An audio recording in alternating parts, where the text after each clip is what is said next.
I get occasional flashes of what he used to be like. And as I really didn't want to be one myself, I was living more and more in the style of one of my characters who wanted terrific success. They're all messiah figures, most of them. Either light or dark shadowings.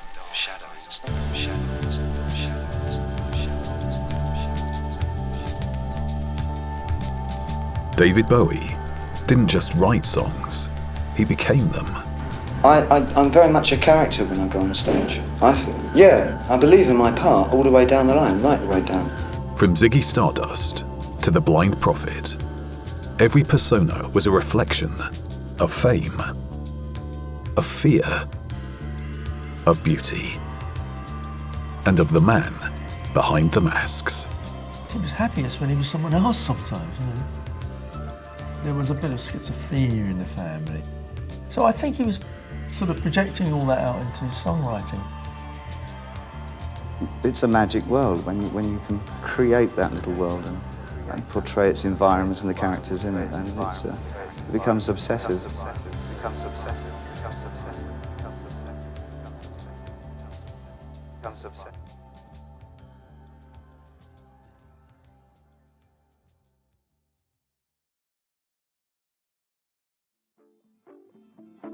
When Space Oddity gave David Bowie his first major hit in 1969 as Major Tom, it wasn't until 1972 until we saw the first true persona, called Ziggy Stardust.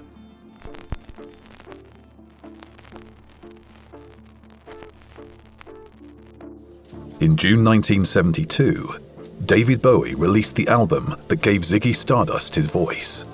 The Rise and Fall of Ziggy Stardust and the Spiders from Mars. It wasn't just a record, it was a story, a science fiction opera about an alien rock star sent to save humanity, only to be destroyed by fame and excess.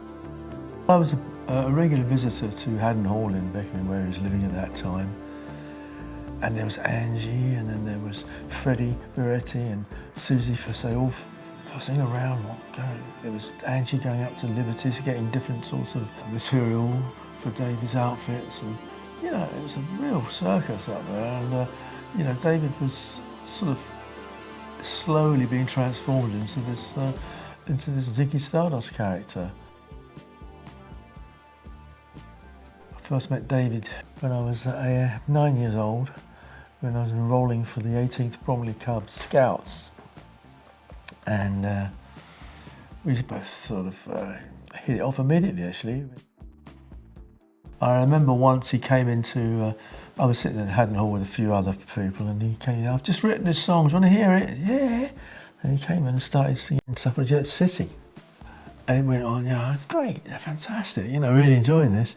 And I shouted out, wham bam, thank you ma'am, at the end. And he said, oh, and they kept singing it, so, one for me, yeah, thank you. The album captured the contradictions of Ziggy himself, messiah and misfit, saviour and sacrifice. And it crystallised Bowie's genius, the ability to blur the line between music and myth. Bowie didn't just create an album, he built a universe. I'm very much a character when I go on stage, I feel. Yeah, I believe in my part all the way down the line, right the way down. But I do play it for all it's worth, because that's the way I do my stage thing. That's part of what Bowie's supposedly all about. I'm an actor. Teenagers dyed their hair red, painted lightning bolts across their faces, and wore costumes stitched to match their alien idol. They weren't fans in the old sense. They were disciples in a new kind of religion.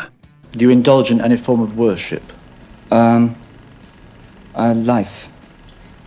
I love life very much indeed. On stage, Bowie and the Spiders from Mars turned every show into ritual. The clothes, the poses, the chemistry between Bowie and Mick Ronson. It was theatre as much as rock and roll. And night after night, the crowd screamed louder, pressed closer, demanded more. For Bowie, it was proof that Ziggy had jumped from imagination into reality. On stage, Bowie blurred the lines between male and female, human and alien, truth and theatre. In a grey, conservative Britain, Ziggy said, "You can be extraordinary." England has a marvellous habit of being able to dissipate everything through this marvellous media, and long hair quickly got dissipated. I mean, I used to be able to stop traffic quite easily by just walking down the street, no more than that, just because I had long hair. Ziggy's arrival wasn't just on stage, it was beamed into millions of homes. On July 6, 1972, Bowie performed Starman on the BBC's Top of the Pops.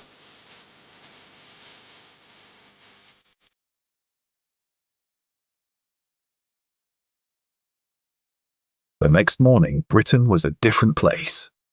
And Ziggy Stardust was no longer just a character, he was a star.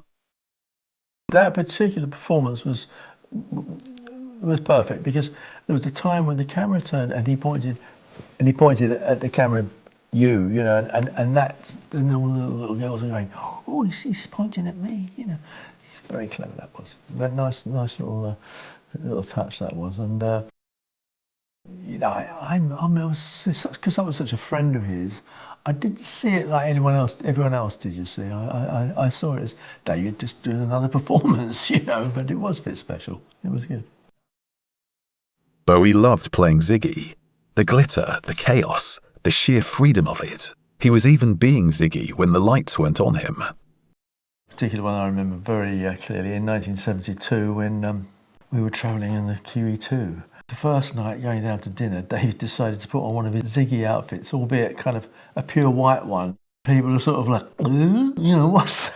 You know, people dropping their soup all over the place and everything. It was funny. And couldn't keep their eyes off him. It's the biggest kick I know. I know all the drugs, and you know, you get a different kind of buzz off those, but stage is just something else. It's partaking of people. He was a fragment, a heightened part of Bowie's own imagination, stitched together from rock and roll, science fiction, and desire. By 1973, Ziggy was no longer just a role. He had grown beyond Bowie into something neither he nor his audience could control. On stage, Ziggy was adored like a prophet. Off stage, he haunted Bowie like a ghost. This character he created, I don't think he'd realised how successful it was going to be. And it started to take him over a bit. It became a bit of a monster, actually. Ziggy gave Bowie power and glory, but soon the lines blurred. The character began to devour its creator. They didn't want David, they wanted Ziggy. Bowie was paying a price. The line between the man and the persona blurred. Ziggy's hunger for the spotlight consumed him. Bowie once admitted, "Ziggy wouldn't leave me alone for years. That was when it all started to go sour. My whole personality was affected. It became very dangerous. I really did have doubts about my sanity." But you've got to remember, it's all a performance for David. And he was manipulating his audience. He wanted to be loved, you know, he wanted to be accepted, and he'd been through a few sort of ups and downs in his career. And I think he's like, I'm going to do it this time. You know, I'm determined to make sure I get there, you know. By hook or by crook, I'm going to make it. But Ziggy's story had already been written. Rock and roll suicide was the final act of the Ziggy story. Bowie sang,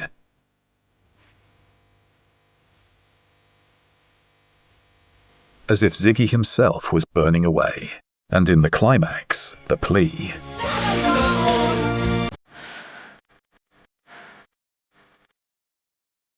It was Ziggy's last transmission, part gospel, part eulogy, a prophecy that the brightest star was destined to fall.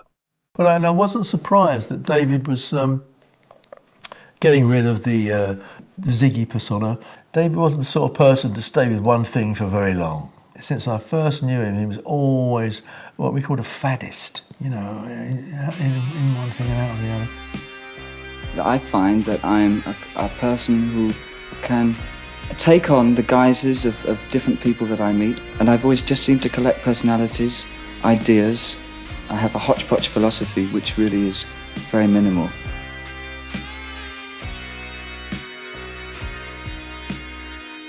Bowie was the ultimate faddist, always chasing the next spark of culture. With Ziggy, he pulled from everywhere. The Velvet Underground, Kubrick's A Clockwork Orange, Japanese kabuki. It wasn't imitation, it was transformation. Bowie absorbed trends, filtered them through his imagination, and returned them to the world as something entirely new. Behind the glitter and the cheers, Bowie felt the strain.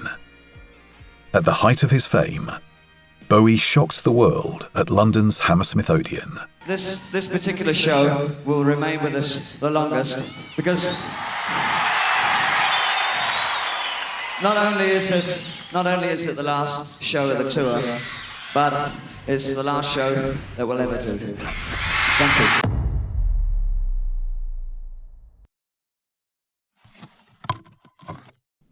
After killing off Ziggy Stardust at the height of his power, David Bowie didn't step back into anonymity. He stepped sideways, into another character, another mask, another myth, called Aladdin Sane. A name that Bowie described as Ziggy Goes to America, a cracked reflection of his alien messiah, more restless, more dangerous, more unhinged. Where Ziggy had been carefully written, almost theatrical in his arc, Aladdin Sane was a creature born from the chaos of the road. And in 1973, with Bowie touring relentlessly across the United States, chaos was everywhere. Bowie had tasted fame in Britain with Ziggy, but in America he saw another world, a continent torn between glamour and violence, freedom and decay. As he crisscrossed the States, he scribbled impressions in hotel rooms and buses, fragments of lyrics and images. He later called Aladdin Sane a kind of travelogue, each song a snapshot of America as seen through alien eyes, and what Bowie saw unsettled him. This was a country intoxicated with speed, the speed of cars, of drugs, and of fame. It was this intoxication, this reckless rush towards oblivion, that would define Aladdin Sane. There was a bit of schizophrenia in the family. You know, his brother Terry had it, and he had an auntie who had it as well. And you know, David was getting a bit sort of anxious. So I think he was sort of projecting all that out into his songwriting.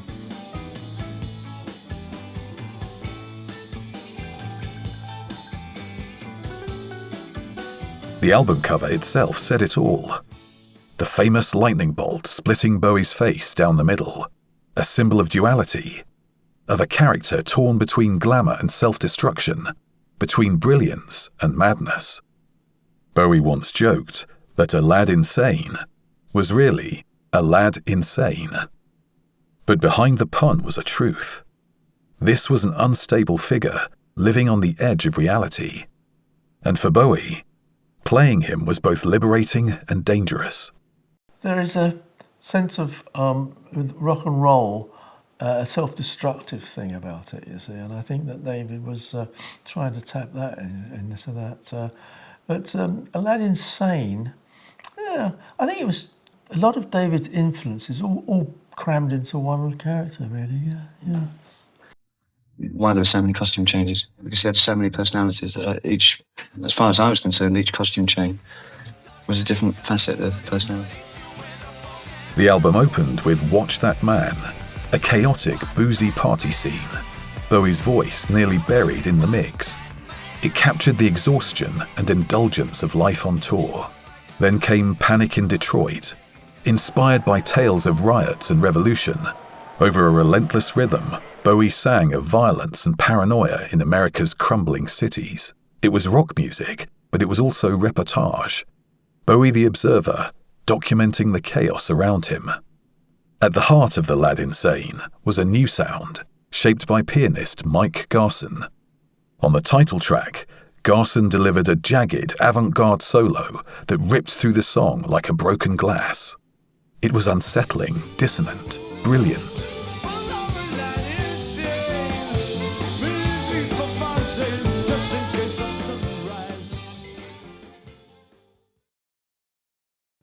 The album wasn't all darkness. It also gave Bowie one of his biggest hits. We were on a Greyhound type bus, that had been rented for the band and everyone. And David was at the back, and I was actually right by the driving, behind the driver in the front. And there was a little electric guitar and a little, small practice amp that was. So I picked it up and started doing an old John Lee Hooker type riff that we used to do when I was with the King Bees and with him and various other bands. It's sort of dum dang dum ding dum ding, like that. And he said, George, can you pass the guitar over here? This is after I've been boring everyone to death for like 10 minutes, doing the same old thing. And he took the guitar and started playing around. Same chords, fooling around with them, and then dan dan dan da da da.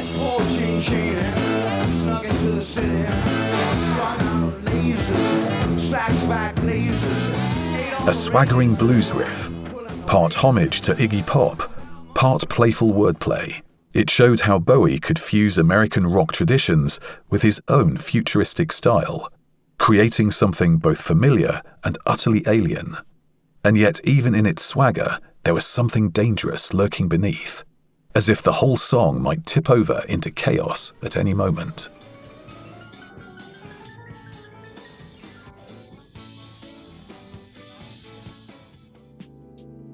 By 1973, Bowie was no longer just performing his characters, he was living inside them. Ziggy had bled into Aladdin Sane, and the lines between art and life blurred. Aladdin was sleeker, sharper, more stylish than Ziggy, but also more fragmented and unstable. If Ziggy had been a prophet, Aladdin was a tourist, wandering through a land of excess, reflecting its madness. I think it was getting a bit more personal, yeah.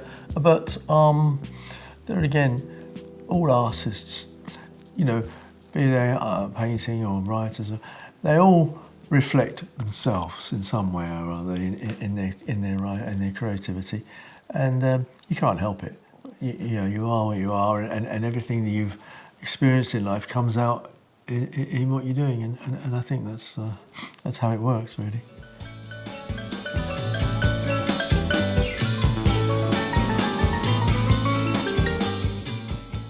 Fame was catching up with Bowie. The endless touring, the drugs, the constant pressure to transform. Aladdin Sane carried all of this inside him. Where Ziggy had felt like a carefully told myth, Aladdin was Bowie's reality refracted back at him. The lightning bolt was more than a design. It was a warning that his personas were beginning to split in two. Bowie's schedule was relentless. The Aladdin Sane album was written in snatches between dates on his first American tour, songs drafted in hotel rooms from New York to Los Angeles. Recording took place in just a matter of weeks at Trident Studios in London. The pace was punishing. Bowie was releasing nearly an album a year, reinventing himself each time. Journalists wondered how long he could keep it up, and even Bowie admitted that he was running on the edge of collapse. But the pressure didn't stop the creativity. In fact, it fueled it. He was always looking for something new. And some of his most striking work emerged from this whirlwind. Drive-In Saturday imagined a future where people, numbered by technology, had to learn intimacy again by watching old films. It was nostalgic and futuristic all at once. A love song for a world that had forgotten how to feel. It's a crash course for the ravers. It's a drive-in Saturday. This was Bowie at his most visionary, using his characters not just to shock, but to explore the deepest anxieties of modern life. The real David Jones didn't almost exist, It was kind of that bloke someone I used to know. And the people that he put the clothes on were the person that he would like to be, or pretended to be. He was an actor. So the real David Jones never really saw the light of day. Aladdin Sane was Bowie at a crossroads. Half Ziggy, half something new. Aladdin Sane, caught between brilliance and collapse. It was a portrait of an artist hurtling forward, faster than anyone could keep up. And though Bowie would shed this mask soon enough, the lightning bolt stayed behind. With Aladdin Sane, Bowie didn't just survive the death of Ziggy, he proved that transformation itself was his greatest art.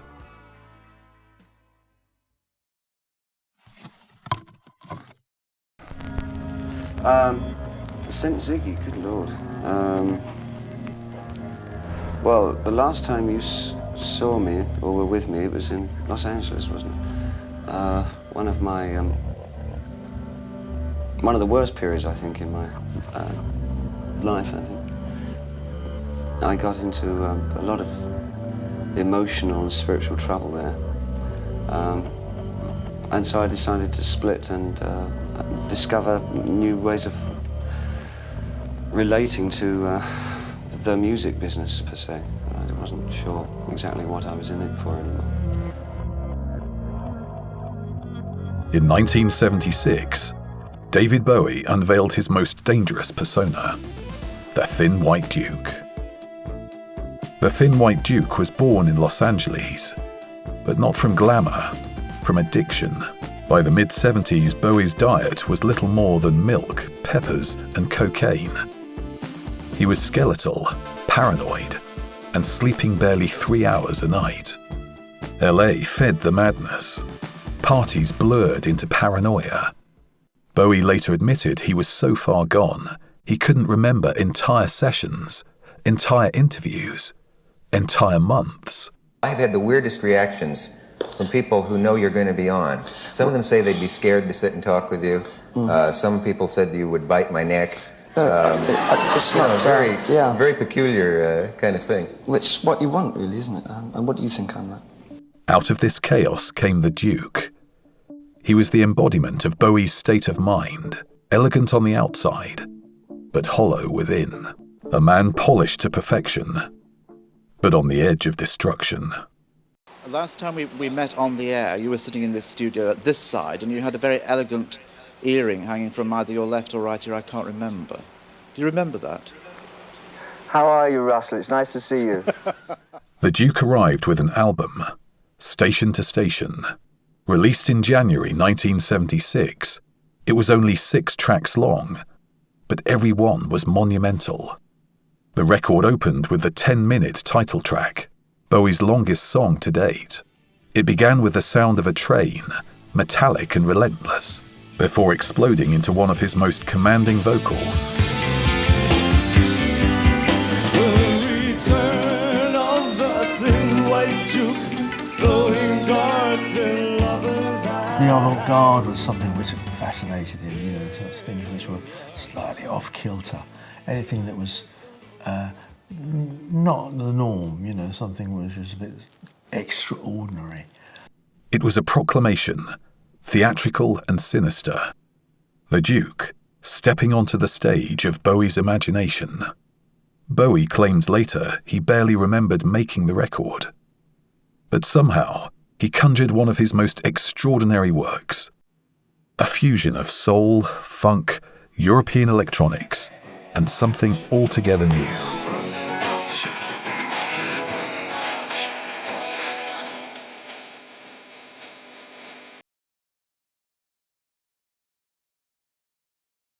The single Golden Years gave Bowie a commercial hit. On the surface, it was irresistible. Funky, upbeat, almost celebratory. But sung through the Duke's mask, it felt hollow. A promise of joy from a man who seemed incapable of feeling it. That duality ran through the album. Moments of dazzling beauty, like the aching ballad Wild as the Wind, sat alongside music colder, sharper, stranger. It was both seductive and unsettling. In the middle of the Thin White Duke years, Bowie took his alienation to the screen. In Nicholas Roeg's The Man Who Fell to Earth, he played Thomas Jerome Newton, a fragile, otherworldly being, undone by excess and human weakness. I'll come back and see you tomorrow if you want me. I'd like to see you tomorrow. Perhaps you could arrange to bring me a television. TV? Nothing easier. Well, I'll be seeing you then, Mr. Sussex. Sussex. I don't know why, but I'll never be able to remember that name. Good night. But it was more than acting. Newton's isolation and disintegration mirrored Bowie's own life in Los Angeles. The performance was haunting, magnetic, and it cemented Bowie as not just a rock star in disguise, but a true chameleon across every medium. I did try and get hold of him once because when he did The Man Fell to Earth, and I was given this phone number, an American number, and it was an answer machine. I said, David, trying to get hold of you. It's okay, I'm going to do a painting of you and it's going to go on a book cover, okay, for The Man Who Fell to Earth. Just double checking with you. I'm sure it'll be fine. I'm happy, hope you're happy too. And after I put the phone in, I said to my wife, I said, does that sound right? I'm happy, hope. And she said, yeah, it sounds lovely.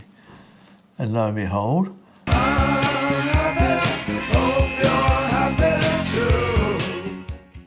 But the Thin White Duke wasn't just a stage act. Bowie lived inside him. In interviews, he spoke in the Duke's voice, clipped, aristocratic, detached. Friends described him as paranoid, obsessed with black magic. But do you pray to mountains and to trees and to those physical manifestations, or to some kind of spirit? I don't think I would like to get into that over a 20-minute interview. Convinced he was under psychic attack, he filled his house with drawings of pentagrams, stashed bottles of urine in the fridge, certain they could be stolen and used against him. No, I wrote about that in a book that I was writing called The Thin White Duke, and he kept it in a refrigerator. You did? No, The Thin White Duke did. Oh, right. I see. Later he admitted, I was in a very dangerous place. It was a miracle I survived. The Duke had stopped being a character Bowie played. He had become the Duke. Every movement was deliberate, precise, controlled. The music was tighter, harder, funkier. The Thin White Duke had total command. Audiences were hypnotized.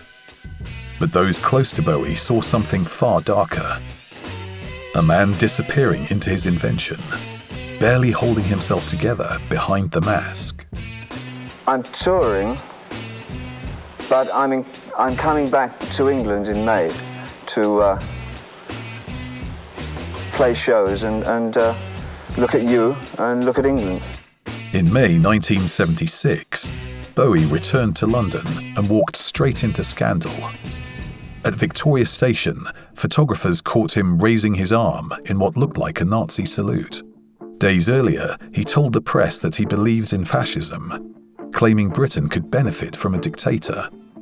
Whether it was provocation, cocaine-fueled delusion, or the Thin White Duke speaking through him, the remarks shocked fans and critics alike.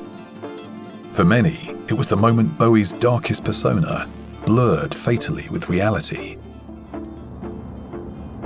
By the end of 1976, Bowie realized he couldn't survive in Los Angeles. He fled first to Switzerland, then on to Berlin with his friend Iggy Pop. There, away from the parties and the cocaine, Bowie began to rebuild. He lived quietly, cycling through the streets, visiting art galleries, rediscovering life outside the spotlight. And musically, he found a new path. and that's when he was fighting his cocaine addiction as well, which I thought was great. He did actually manage to put that to bed, which was good. It's a very creative period for him, actually. You know, he did some great stuff while he was, even though he might have been coked up of his eyeballs, he was actually doing some great stuff. Inspired by German electronic pioneers like Kraftwerk, he created the extraordinary Berlin trilogy, Low, Heroes, and Lodger. Albums that reinvented him once again. Albums that saved him.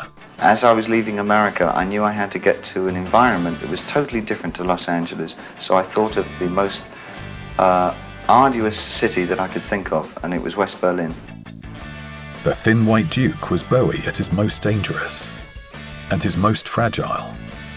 A persona of elegance and emptiness, brilliance and decay.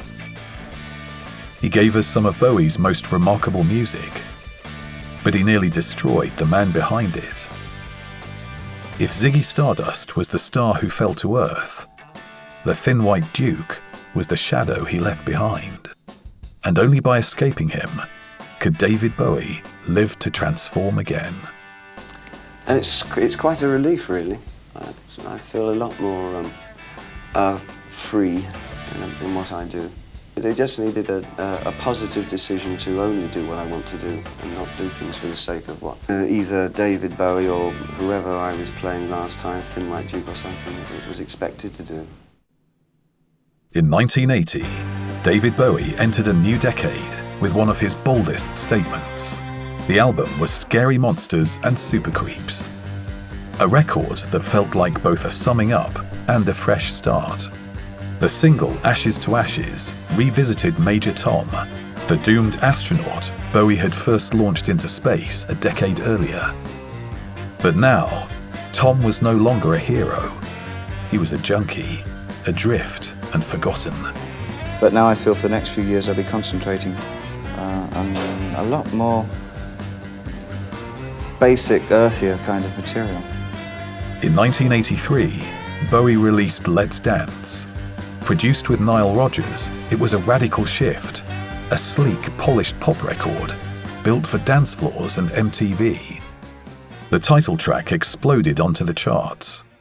With its pounding beat and Stevie Ray Vaughan's blues guitar cutting through the disco gloss, it became one of Bowie's biggest hits. But for some fans of his earlier, stranger work, this was Bowie's most commercial phase. By the mid-1980s, Bowie's fame stretched far beyond music. In 1986, he took one of his most unexpected roles, Jareth the Goblin King in Jim Henson's Labyrinth. With his wild hair, glittering costumes and hypnotic stare, Bowie was both menacing and seductive. Between 1980 and 1990, Bowie reinvented himself once more. From the fractured art rock of Scary Monsters, to the global dominance of Let's Dance, to the cinematic fantasy of Labyrinth, he proved that his transformations were endless.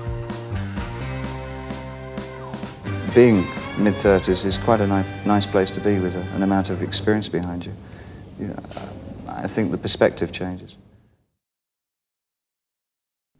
In the early 1990s, David Bowie was ready to burn down the image of the global superstar he'd become in the 1980s. His solution was drastic. He abandoned his solo career entirely and formed a band, Tin Machine. They sounded more like grunge than glam. Audiences were baffled, critics were harsh. But for Bowie, it was a purge. Tin Machine gave him freedom to strip away the weight of fame and start again. Then came Earthling. Dressed in a Union Jack coat designed by Alexander McQueen, Bowie embraced drum and bass, jungle and industrial music. Tracks like Little Wonder and Dead Man Walking pulsed with electronic energy. It was daring, a 50-year-old rock legend diving headfirst into youth culture's most cutting-edge sounds.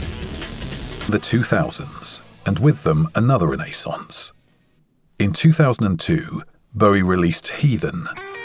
Produced with longtime collaborator Tony Visconti, it was moody, atmospheric, full of spiritual questioning.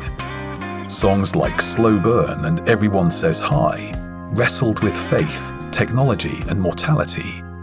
It was the sound of Bowie as a mature artist, looking inward, but still restless. Critics hailed Heathen as his best work in decades.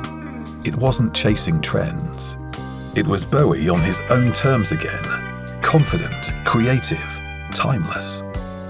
From 1991 to 2003, David Bowie reinvented himself once more. He tore down the idol of the 80s, flirted with chaos and technology, absorbed the sounds of the underground, and re-emerged as a visionary elder statesman. In 2004, after a heart attack on tour, David Bowie vanished. No new albums, no live shows, no interviews. For nearly a decade, the man who had once seemed inescapable simply disappeared. Then, on his 66th birthday, January 8, 2013, the silence broke. Without warning, Bowie released a new single, Where Are We Now? Bowie confronting his past, rewriting it, refusing to be trapped by nostalgia. In 2013, David Bowie reminded the world that he was never finished, not with music, not with transformation, and not with us.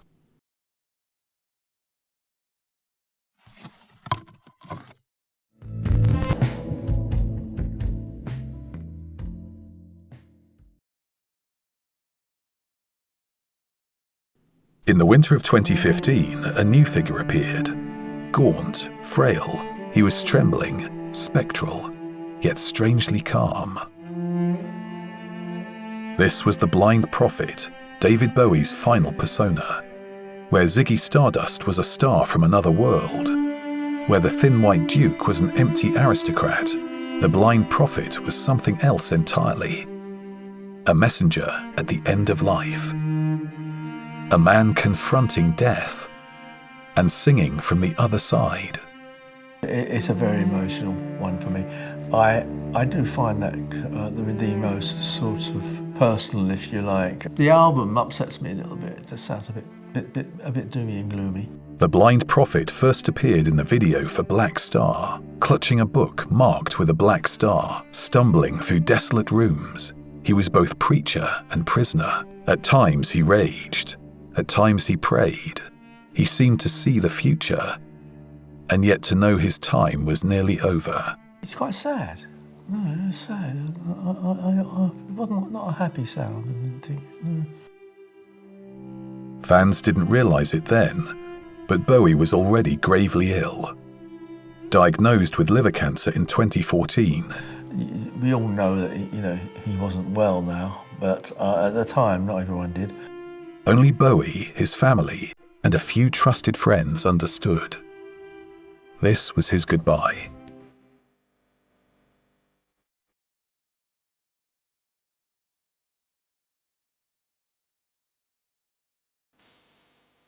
Black Star was released on his 69th birthday, January 8th, 2016. 2 days later, Bowie passed away. Only then did the blind prophet's message become clear. The videos, the lyrics, the imagery, they weren't just art. They were farewell letters, encoded in music. In the Black Star video, a skeleton in a spacesuit drifts in the void. Perhaps Major Tom's final resting place.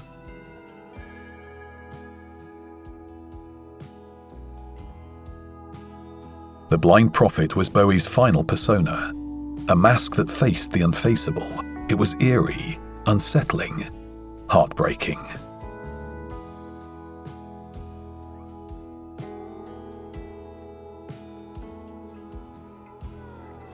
David was full of hope.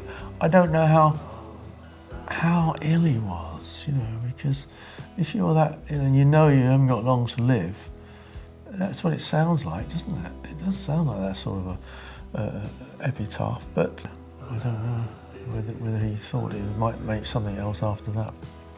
Yeah, difficult to know.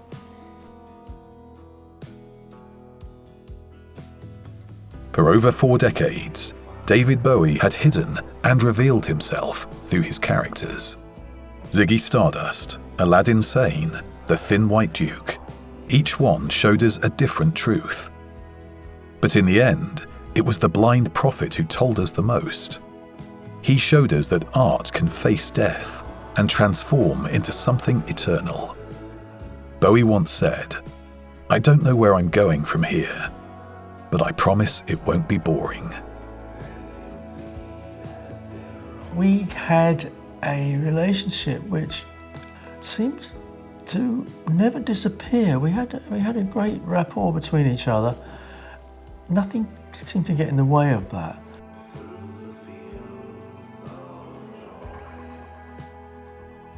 I think if I'd turned up on his doorstep, and he would have probably talked to me about it. But being in New York and that far away, it felt strange. I was very upset, and still am. Still miss him.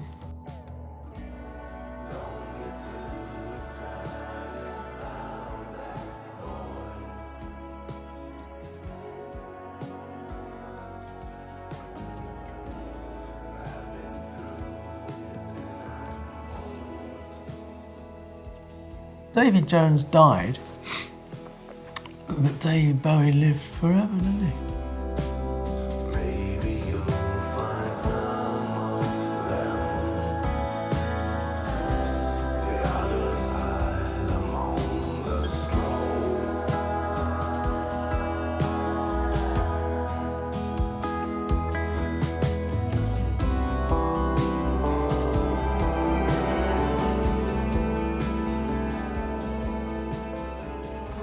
I'm a real trooper, this is my life, really, writing or performing. There's not much else I want.